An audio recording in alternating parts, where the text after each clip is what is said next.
The Paris Mistress, a Revolutionary War Mystery, Book 3, by Becker.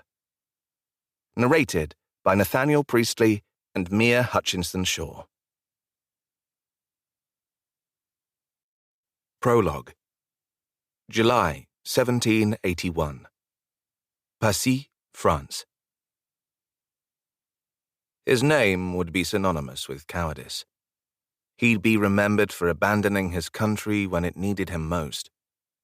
At best, he would be an entry in a jest book, a drawing of a stout man holding a kite. "Don't scowl, Benny. I'm trying to sculpt your mouth." With feather-light movement, Patience Wright peeled away a sliver of cream-colored wax. It curled and fell, lodging between two blades of lush grass. Benjamin Franklin's eyebrows rose in honest shock. "I am reduced to a Benny." Only his closest friends were permitted that informality. He sat on the mahogany chair the servants had placed on the lawn with his back to the pale, elegant Hôtel de Valentinois, his borrowed home outside of Paris these past 5 years. He wore his plum-colored ditto suit, as he called it, with vest, coat, and breeches cut from the same cloth. One of his feet rested on a red and blue needlepoint footstool, the other on a Turkish rug that protected his boots from the wet grass. "If I can call the King of England by his first name, I can certainly call you Benny." Patience pointed at Franklin with the thin blade she held between thumb and index finger, then turned back to the lump of wax on the table set before her. "Isn't that why their Majesties forced you out of England? They didn't appreciate you calling the king Georgie, did they?" Franklin was sharper than he intended. He was accustomed to flattery, flummery, and false praise from men and women alike after decades of fame. He was not accustomed, he admitted to himself, to American women who treated him as if his goodwill was of no significance. If Congress accepted his resignation, that is exactly who he'd be, a man of no significance. He pushed away the thought. "I left England because the lords and ladies of the realm would not see the good sense of acknowledging America's independence," Patience sniffed. "Of course, my apologies," Franklin murmured, hardly paying attention. He imagined how Congress would be nattering on about the letter of resignation he'd sent off by ship in March. The jackals who whispered that he was too old, too lazy, and too ineffective to continue as ambassador to France would be toasting their luck at the City Tavern in Philadelphia. By his estimate, it was irreplaceable.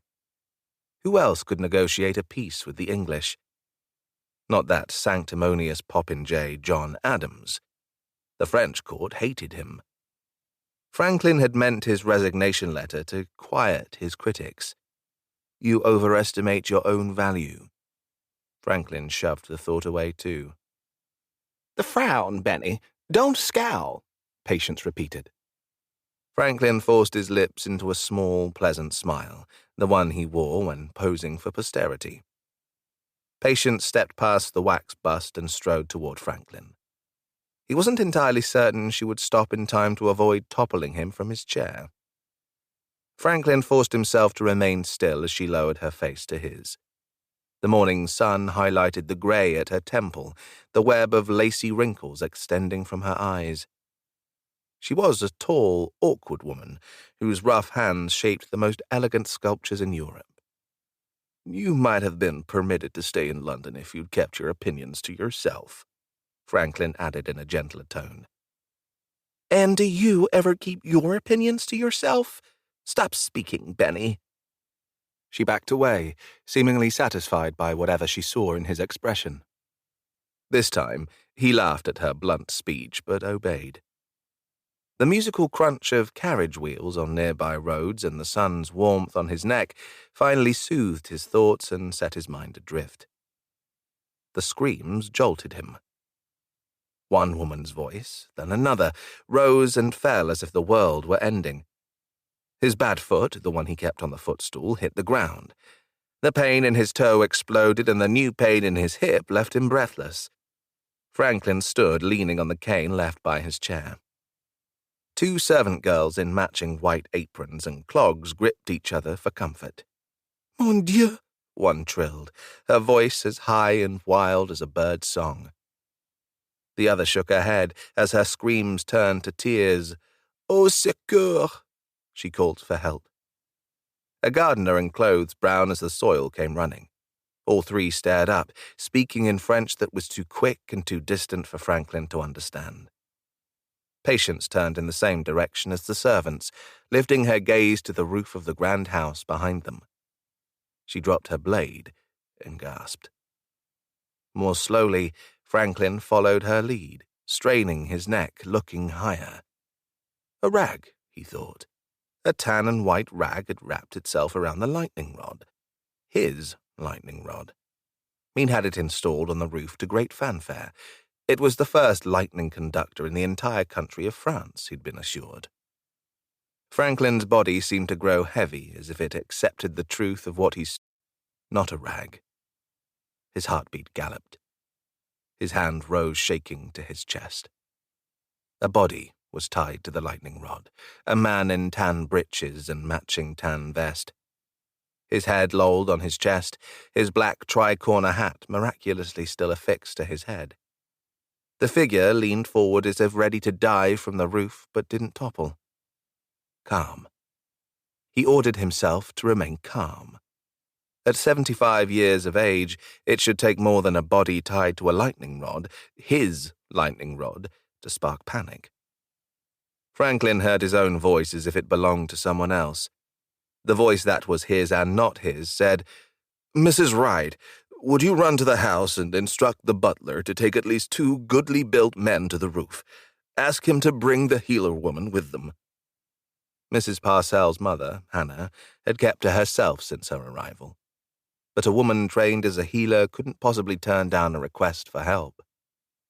Franklin took a deep breath and waited for his heart to slow. He focused again on the man tied to the roof, ignoring the aching heat in his foot and the lightheadedness that accompanied his shock.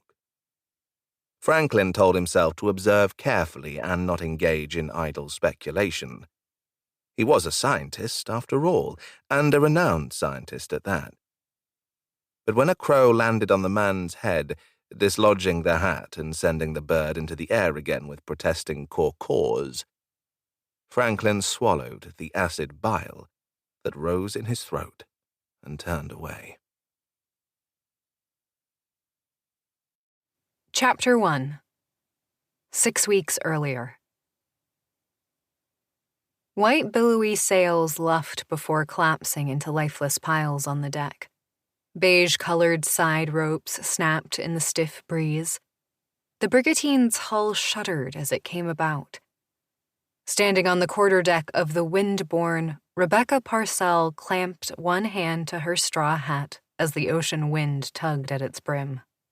A month into their voyage from the New World to the Old, she no longer noticed how her legs and hips shifted for balance aboard the privateer's ship. "A single reef, gentlemen," Captain Roberts bellowed. A battalion of men, none of them gentlemen, clambered up the rigging. Canvas sails tightened beneath the clear blue sky and the vessel leaped forward into the wind. Becca's spirit rose. The captain had said they might make landfall in France within days if the wind held. The wind was holding. How soon would she see Daniel again? They had been separated for more than 10 months. He shimmied up the ropes, the rigging, they called it, beyond the gaff sail on the main mast. She swallowed past the lump in her throat and forced herself to keep an eye on him.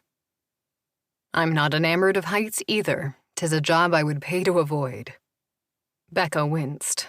She knew that voice. Jude Fenimore stood behind her on the quarterdeck, his pale blonde hair gleaming white in the sun.